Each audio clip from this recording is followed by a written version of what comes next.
Hello दोस्तों, कैसे आप सब। मैं हूं सी रजत गर्ग। आज हम डिस्कस करेंगे एलएलपी का फॉर्म 8 जिसका नाम है statement of accounts and solvency.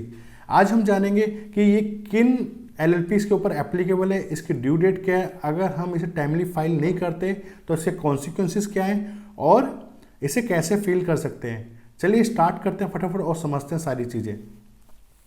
First of all, form 8 किस पे एप्लीकेबल है। फॉर्म 8 सर उन सभी एलएलपी के ऊपर एप्लीकेबल है जो भी 1 अप्रैल 2021 से पहले बन गई है। जो भी 1 अप्रैल 2021 से पहले बन गई है उन सभी को इस साल फॉर्म 8 फाइल करना है, और जो भी 1 अप्रैल 2021 को और उसके बाद बनी है तो उनको नेक्स्ट ईयर फाइल करना है। तो सर जानते हैं इसकी ड्यू डेट क्या होती है। इसकी सर ड्यू डेट होती है 30 अक्टूबर।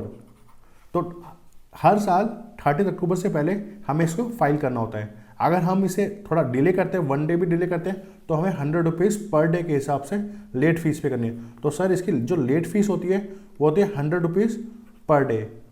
तो अभी आप कहेंगे कि 30 अक्टूबर तो निकल चुका, तो हम कैसे फाइल कर सकते हैं, इस बार ऑलरेडी लेट हो गए। बट ऐसा कुछ भी नहीं है, गवर्नमेंट ने इसको एक्सटेंड करके 30 दिसंबर कर दिया था। तो आपके पास अभी भी टाइम है कि आप इसे अभी भी फाइल कर सकते हैं। तो अगर आप 30 दिसंबर तक भी फाइल नहीं कर पाते और आप फाइल करते हैं 31 दिसंबर को, तो क्या लेट फीस लगी? 100 रुपये per day? No sir, no, बिल्कुल 100 रुपये पर डे बिल्कुल नहीं लगेगी। ये जो 100 रुपये per day from the due date है, और जो ड्यू डेट है वह 30 अक्टूबर। तो ये जो 30 दिसंबर ये एक्सटेंडेड डेट है। तो अगर आप इससे एक दिन में डिले होते हैं तो आपको सीधा इसके बीच का जो गैप है वो पे करना होगा। इसके बीच का जो गैप है वो 61 डेज़ का है। इसको आप 100 से मल्टीप्लाई कर दीजिए और 6100 आपको लेट फीस पे करनी पड़ेगी। तो आप मेक श्योर करना कि आपका ये जो भी फॉर्म 8 हो, किसी का भी पेंडिंग आपके एलएलपी का, तो वो आप 30 दिसंबर से पहले फाइल कर दें। ओके सर, चलिए हम समझते हैं कि ये फॉर्म कैसे फिल कर सकते हैं फटाफट। फर्स्ट ऑफ ऑल हम इसमें एनुअल सेलेक्ट करेंगे क्योंकि हम एनुअल फॉर्म फाइल कर रहे हैं, और ये फॉर्म 8 जो होता है वो मार्च एंडेड ही होता है। तो यहाँ पे जो लेटेस्ट फाइनेंशियल ईयर वो हमने यहाँ पे लिखे 2021। उसके बाद हम यहाँ पे एलएलपी का नंबर लिखेंगे और उसको प्रीफिल करेंगे। प्रीफिल करते हमारी एलएलपी की डिटेल्स फटाफट आ जाएगी सामने।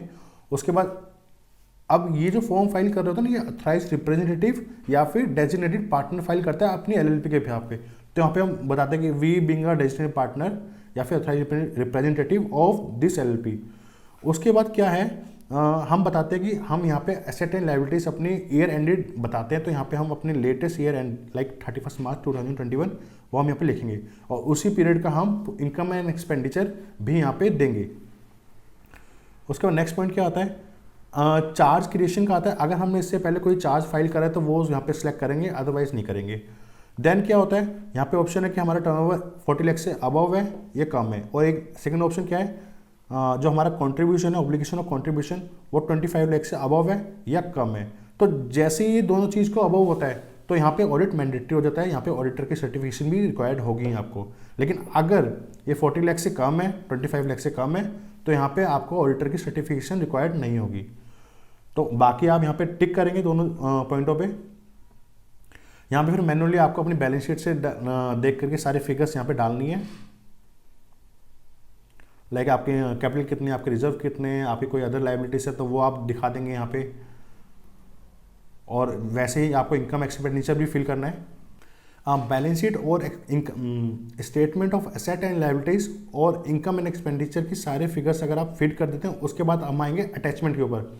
अटैचमेंट में क्या है, एमएसएमई की अगर आपके एलएलपी एमएसएमई में रजिस्टर्ड है तो आपको उसका डिस्क्लोजर करना है और आपको अपनी कंटिजेंट लायबिलिटी बतानी है अगर इफ़ एनी है, और बैलेंस शीट अटैच करनी है अपनी।